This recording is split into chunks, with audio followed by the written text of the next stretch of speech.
Hi, welcome to WSRP in Granite Square. This is edition 6 of our series, and I hope you have a chance to spend a little time with us. You're very welcome to be here. I hope you're all doing very well at this time of COVIDium. We continue to struggle with the virus, and I hope that the news from you is good. News from the parish is relatively good, and I'm happy to share a couple things with you. First, I want to let you know that St. Raphael and St. Benedict Academy have begun preparations for the return of our youngsters to classes. That same thing is underway at St. Anselm College, at Trinity High School, and other Catholic schools, as well as our public schools. Whether they will in fact be able to open each week is a different question, and we hope that they will proceed, or acting as if they will, but stay tuned, as it were. School begins at St. Anselm on Wednesday, August 19th, the fall semester having been advanced by 2 weeks so that it might end at Thanksgiving. Our students then will take their final examinations remotely. Students will begin arriving at the college, however, next week, and there will be a phased arrival. Here at the parish, St. Benedict's Academy is scheduled to open on Tuesday, September 8th, and some changes there. We've let the school use the 2 offices at the entry on Ferry Street. Those were offices that were used by our religious education program. That has changed somewhat, and so those will be available for the school, and we'll get a little bit of revenue from that for the parish. So we appreciate that particular opportunity, although I'm sorry to see our religious education program has shrunk a little bit, so hence the change in space. What else can I tell you? You should check the websites for each of the schools that enroll your children to maintain awareness of what is the plan for the opening of school.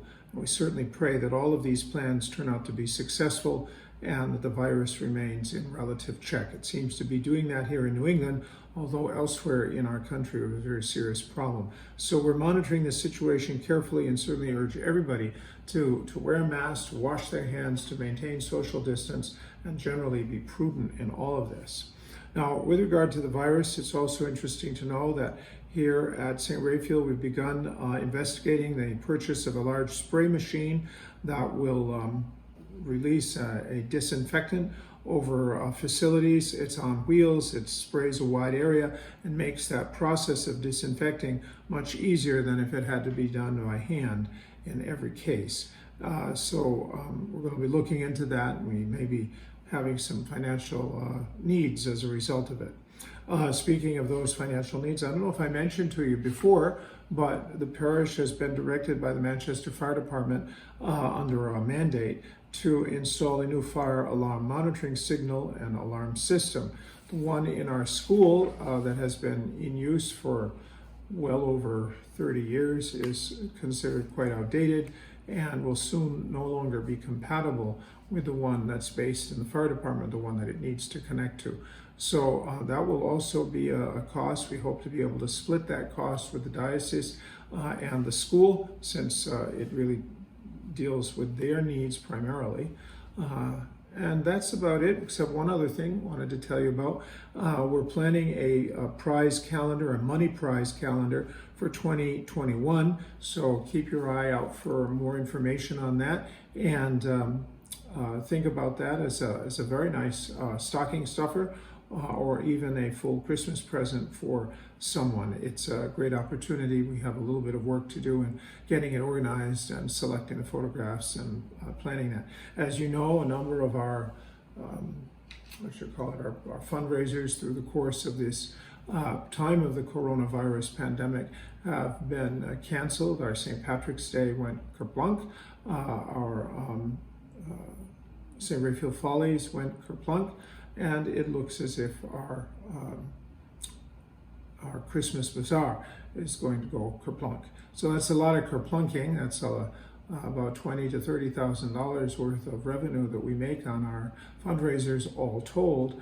And so we're hoping that our calendar project might be able to recoup at least some of that. So we'll be looking for your interest and your support, and maybe your suggestions if you have any experience in running one of these kind of prize calendar programs. So with that, I'll tune off. The main news section is complete, and there you have it. Hi everybody, you're very welcome to another Nook Talk on WSRP in Granite Square. Today we're very lucky to have Barbara Miles with us. Barbara is a historian and an archivist and a lover of all things historical. She is a member of our parish, and she's one of several people in our community of faith who have penned works of either a historical or literary nature that have been published. And so we're very happy to welcome her to St. Raphael Rectory and the Nook Talk. This is the book that she's just published called Catholic New Hampshire. It's available in bookstores and is available through several places. I think if you want to call the parish, we can arrange for you to get it. But it's a lovely book. It is mostly pictures, but the captions tell the full story, and the captions require a lot of work, as did the finding of the photographs. St. Raphael is featured in the book, so we're happy with that, and we're very proud of Barbara. We're grateful to her including us in the book, as is only right and meet, since we are one of the most historic parishes in the diocese. But she herself has an interesting story, and I hope we have a little opportunity today to hear from her. So welcome, Barbara. You're very welcome to the Nook Talk. Thank you for the hospitality. We have a couple questions. So how long have you been at St. Raphael? 2.5 years now. 2.5 years. How is it going? It's going okay. Sometimes I feel like I've fallen into a tub of butter, but yes, it's going very well. Oh, I've never heard our parish described as a tub of butter. I hope that's a positive. It is. It is a positive thing. Good. Thank you. The pastor contributes insights during every homily, and there's great communication between the parishioners. That's important for people to remember. That she's just talked about the homily. She was not paid to do this, so I'm very happy to hear that. But Barbara, tell us a little bit about, well, maybe first of all, tell us a little bit about your work as an historian, as an archivist. What exactly does being an archivist mean? What is an archives, and why should that matter to Catholic people? Well, Catholic Archives is universal to many, many other archives, and our main purpose in life is to preserve the evidence of whatever given culture we're preserving. Archivists have the privilege of finding truth, preserving truth, and making it available, preserving it, making it available to scholars, to families, to researchers, to educational institutes, to people who want to know more about their church, their family, their world. So in a way, you might say that Catholicism, as it's manifest in any diocese, in any country, in any parish, is a culture, and that culture requires things, objects, that can in fact be preserved, whether they're documents or fabrics like vestments, or metallic things like vessels of the altar, the chalices, the patens, all of those things, even our buildings. All of those things are material culture. So an archivist is dealing both with intellectual culture and material culture at the same time. That's and true. How they communicate and what they mean, right? Go ahead. Yeah, no, so you've been an official archivist for whom? I was the founding archivist for St. Patrick's Parish in Carlisle, Pennsylvania, where I earned my master's degree at Catholic University. And when I moved here, I was the archivist for the New Hampshire Aviation Historical Society. And were you involved in the formation of the Aviation Museum? Yes, at the airport? I walked with the building as it crossed. It was only the third building in America to cross 2 active runways, and we walked with it to put it in its final resting place. That's quite something. It is. So you know that original terminal for the airport. Excellent. And then with regard to the church? With regard to the church, I volunteered for 4 years. The chancellor knew that the archives had been in storage. Here in New Hampshire? Yes, for many years. And priests had taken turns managing the archives, and they simply didn't have the time to fully exercise their priesthood and to manage a collection. So it was in storage. And Chancellor Diane Quinlan gave me the authority to start by organizing Bishop Bradley's, our first bishop's papers, which I did. And then I organized, and for about 3.5 years, I organized as a volunteer, and then I was given a stipend to continue it, and we moved the archives out of storage into St. Joseph's Cathedral, where the artifacts occupied the 4th floor, and the Latin documents, all the Catholic directory, then all the artifacts, artwork, manuscripts, rare books, and manuscripts and papers of priests and sisters in the diocese occupied all 4 floors in the cathedral and the rectory. Very interesting. That's quite a collection. The documentation that you have. Do you have some familiarity with Latin? You know your way around Latin. Maybe not a fluent Latin speaker, but you know your way around it. I can figure out most of the words, but Yeah. I really do rely on people who are fluent in Latin to help me accurately translate the documents. And when you say a quick example, when I was the archivist about St. Mary's in the college and the seminary. Oh, the seminary in Maryland. Emmitsburg. Yeah. I found in a routine of looking through the collection, I found a document that was dated 1566, and it was written in Latin.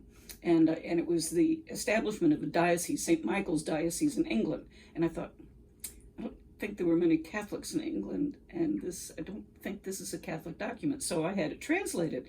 Turns out to be the oldest document belonging to the Episcopalian Church in America, establishing an Episcopalian diocese in England. So when I gave it to then Cardinal Keeler to return to the Episcopal Archbishop, he said, well, you know, this was created in England. Shouldn't it go back to England? And the Episcopalian bishop said, we won the revolution, it's ours. Very good. Very good. Well, it is a fascinating zone. Say one other question you say when you talk about organizing. That's not just putting them in neat piles. What are some of the principles of organization that an archivist would want to be aware of? Well, the primary, the cardinal rule is if there is an order, to preserve that order, not to break it up or rearrange it. And collections are arranged by subject, by nature, by their chemistry, by what they are, by dates, and we try to keep those orders together so that it's easier for researchers to look as deeply as they can into a particular subject. And by the people who produce them too? Yes. Maybe? Yes. Yeah. So it's kind of, you've got to be an expert in a way, in indexing. You have to be able to know how to cross index so that people can find documents that they would be interested. Tell me this, the archives of St. Raphael, we have some things here in the parish, and then a great many other things are held in the archives of St. Anselm Abbey and College. Have you worked with the archivist at St. Anselm? Yes, Keith Chevalier is a dear friend and a true colleague. He was one of the first archivists I met when I came to New Hampshire, and I brought him over to show him the collection while it was still in storage, and leaned and relied on his advice, especially for the move. I had never moved an entire archives before, and I thought we had control, but as 20 minutes after the movers got there, they said, well, get this and take this and to get this, and it was quite difficult to keep control. But we managed, and Keith has remained close. Good. Yes. Good. Tell me this.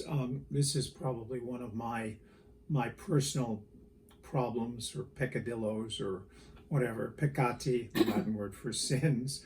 But I'm one of these people who believes in hanging on to things. Mm-hmm. That there are people who throw out, and there are people who gather into, and I'm more or less a person who tries to gather into, not because I necessarily personally want something, but because down the road mm-hmm. it might have some value to someone at some time. How difficult is it, especially with my brother priests, who may be all about, we've got to serve the people of God right now, we don't need all this old stuff, and the future will take care of itself. How does an archivist communicate with them and hold them at bay? Well, thankfully, the Society of American Archivists has designed a retention schedule which tells us and which we tell the priests that this is what we need to keep permanently. It has historical value. It needs to be preserved and accessed. And this is what we can throw away. But there are still some delicacies there. Somebody kept all the receipts that Bishop Bradley produced during his bishopric, including how much he paid for milk for the school. But in those boxes, we found the original receipts for the Tyrolese windows, for the Tiffany glass, and so they became historically valuable, and I argued to keep them. Right, good for you. Yeah. That's and then great. there are these moments of great heartbreak when somebody tells you, oh, I cleaned out Monsignor Crosby's papers, and he had 3 whole drawers of homilies, and I didn't think anybody wanted them again. It's heartbreaking. Yeah, it really is. Because any one of those sets can give you a window into the person, a window into the life of the diocese, and a window into the times that they were created for. So, and they're teaching tools for young priests. I think you were here at Mass just the last Sunday when I was speaking about a paper bag that I had Yes, kept. I was. And that is probably not the kind of thing that will be preserved in any archive of any note. But for me, at this point in my life, it's a valuable thing. So it depends on the person, I suppose. But it also depends upon the vision of the archivist and the church he or she serves, right? Well, we have limitations. For example, if somebody came to this diocese from Omaha, Nebraska, and had a trunkload of statues, artifacts, artwork. Can I interrupt you? I'm glad you said that, Omaha, Nebraska, because I want you to know I'm one of those people who thought for a long time, why is it that nobody can find Omaha on the map? What state is it? There's Omaha. There's Nebraska, there's Omaha, there's Ohio, there's Iowa. Then I'm sorry to tell you how old I was. I won't tell you how old I was when I finally discovered, no. There's Nebraska, and within it is the city of Omaha. It's capital, I think. Yeah. Okay. Anyway, sorry. Go ahead. So somebody comes from Omaha, Yep. and they've got a trunkload of statues and artwork and artifacts and manuscripts, and they say, "Oh, no one in my family wants them. I know you want them here. They're very valuable. Take them." And we very respectfully say, "Thank you, but no. They need to go back to their source of origin," which means you either have to drive to Omaha, Nebraska and bring them back, or get somebody to bring them for you. So that's that delicate line of accepting. And it's an ongoing education. When I was in the Archivist for Dartmouth, we traveled the state simply educating volunteers, mostly at historical societies, what to keep, what to accept, and what not to accept. So Dartmouth, the Diocese of Manchester, Parish in Pennsylvania, the oldest seminary and college, Catholic seminary in the United States. You've been around, Barbara. I have. And who are you doing archival work for now? I'm editing Monsignor Parody's manuscript. Okay. So I'm finishing that. I'm consulting. That's Monsignor Wilfrid Parody. Monsignor Wilfrid Parody is I'm completing very his important figure in the, let's say, from 1940 through to his death in the 2014. Yeah. I'm the assistant archivist for the Catholic Diocese of Portland, Maine. So I travel twice a month to assist Sister Rita May and Bishop Dealey in their archives. And I'm consulting 3 communities of women religious, 1 in Massachusetts, 2 in New Hampshire, who are coming to completion. And they need guidance on what goes back to the provincial house, what to keep, what should go to the local historical society, and what's important for what remains of their communities. And you know Malachi McCarthy, of course. I do. Who is one of our alumni from St. Anselm and taught on our faculty, served for many years as a member of our community, and is now the archivist for the Claretian Order across the United States. So I want you to know that you're talking right now to someone who was trained under the McCarthy principles and served as an assistant to him in the archives of the Abbey. Well, so it's a very interesting... he's a good teacher, and he was instrumental in organizing a conference between, I think there were 110 women religious, 40 or 45 archivists, and about 30 scholarly researchers. And we have come to the time where we've realized we're running out of time. That mostly religious communities who have, had volunteers, need guidance on what to keep, and we're petitioning Catholic colleges and Catholic diocesan archives all over this country to accept the sisters' papers. Yeah, And Malachy was. to lose them would be a huge loss for the history of the church and the country, as well as the particular individuals and community that they represent. So I'm glad. I was very impressed with that, and so you were part of that. I was. Yeah, I was. that's tremendous. Now let's just quickly go back before we conclude, Barbara, about your book itself. What are some of the things we're likely to find in there? So welcome back. Glad to have you with us. We're talking, as we were, to Barbara Miles, the archivist extraordinaire, who is a member of our parish. She is currently retired from her position as archivist for the Diocese of Manchester, is now serving as assistant archivist for the Diocese of Portland, and has done work really in many parts of the United States as an archivist, somebody who pays attention to the historical and cultural documentation and artifactual history of the church. And she's got a new book out called Catholic New Hampshire, and we talked a little bit about that, but right now I'd love it if you could share with us some of the features, what's in it, and so forth. Thank you. Let me start by thanking Almighty God for the opportunity to publish this. It's a photojournal beginning from 1858 with the arrival of the first priest and the Sisters of Marci to about 1973. And it goes a little into the history of how we became our own diocese in 1884. And speaking of that period of time, our second bishop was Bishop James Augustine Healy, who was the first African bishop in America. And the story is so he was the Bishop of Portland. He was the Bishop of Portland. Because Maine and New Hampshire in those days were one diocese. Right. Okay, so this is before 1884. Right. He died in 1900. Okay. So he was our bishop until 1884, okay, when we became an independent diocese. His family story is quite unique, and some literature has been written about he and his other two brothers who became priests, three of his sisters who became religious women. But he was born in Georgia, in Clinton, Georgia, and he was born to a woman who was a slave. His father bought this woman for $600. Eliza is her name. He bought her for $600, and to his credit, he bought the entire family, so she was able to stay with her mother and her brothers and her sisters. She gave birth to 10 children and lost, except for one who died in infancy, she lost all of her children to freedom because the man who bought her took all of them from Georgia to the east to be educated so they would not be classified as slaves. James Augustine Healy has the distinct experience of not having been baptized, not having been confirmed, of being accepted a Holy Cross.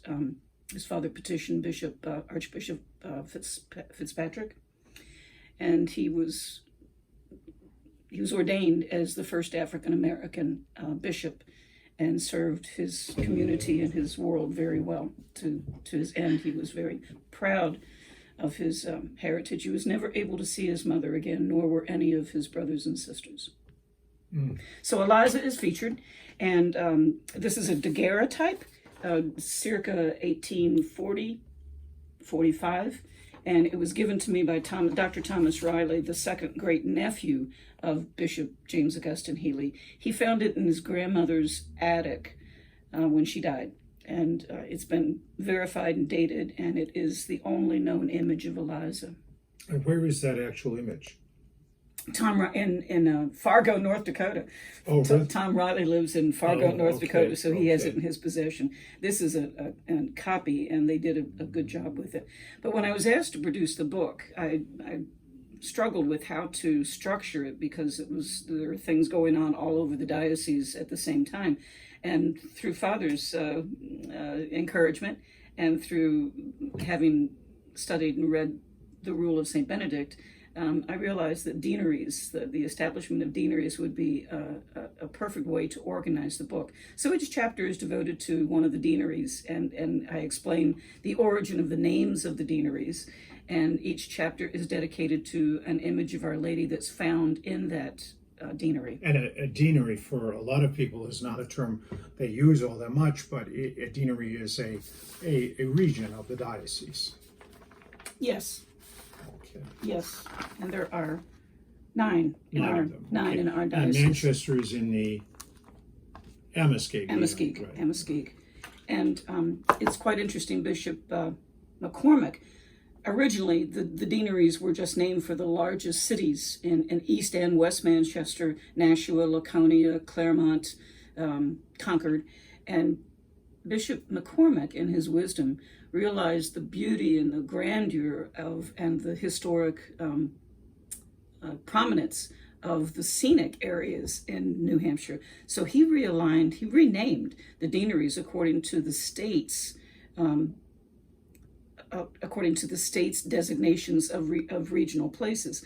The Lakes region, the Capital, the Amoskeag, the Monadnock, the Rockingham, the Seacoast, the Sauhegan, the Upper Valley, and the White Mountain deaneries. Well, absolutely. I mean, I hope you realize that those of us from West Manchester are not going to surrender our independence to East Manchester. And so this was a way of bringing peace as well. What a diplomat. So anyway, it was a pleasure to write the book. Stories are abundant. And because I was the archivist for the diocese, I had the good fortune of knowing many priests and the deans and many women religious. And one of the oldest women religious granted me an interview with her just a few months before she died.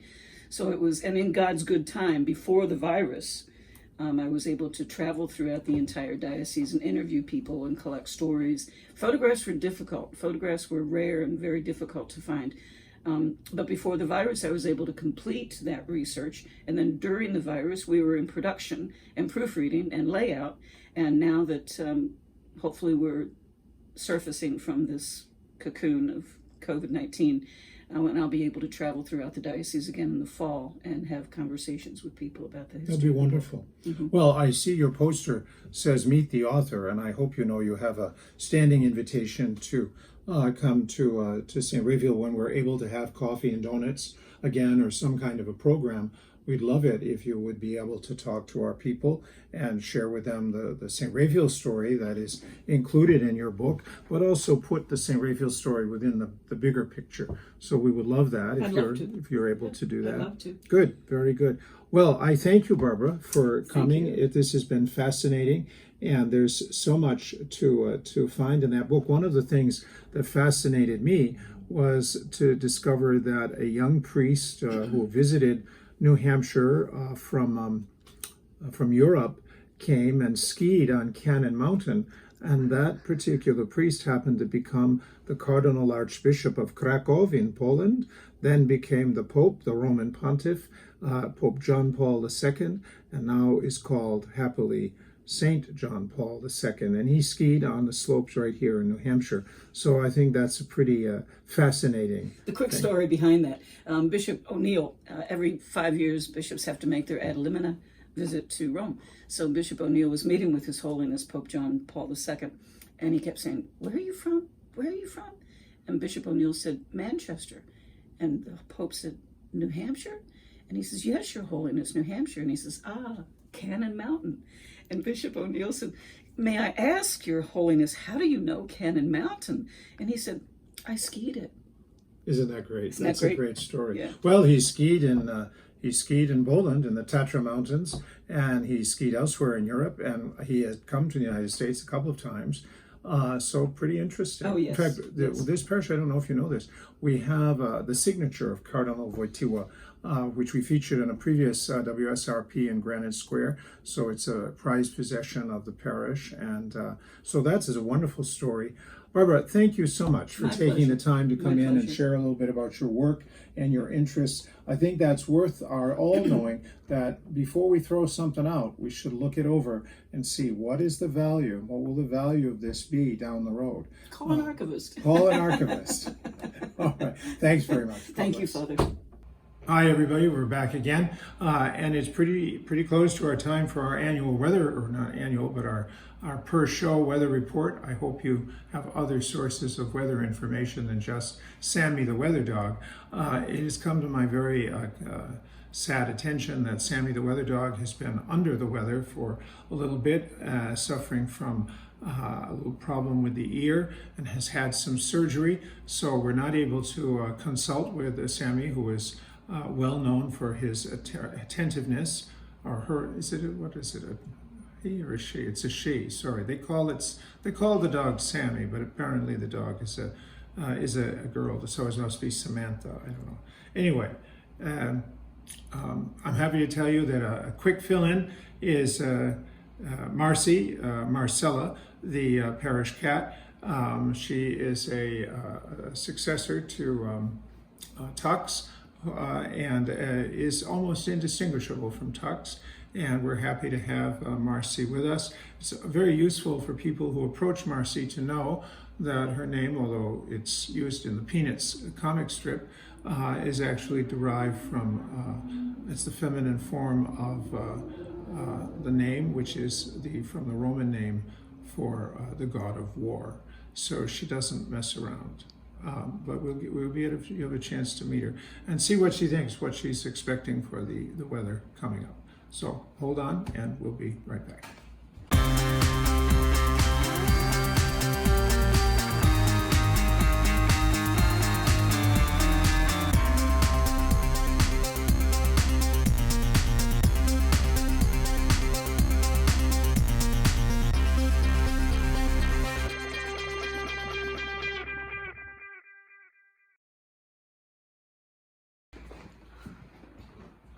Okay. Thanks for the weather. Thanks for the weather, babe.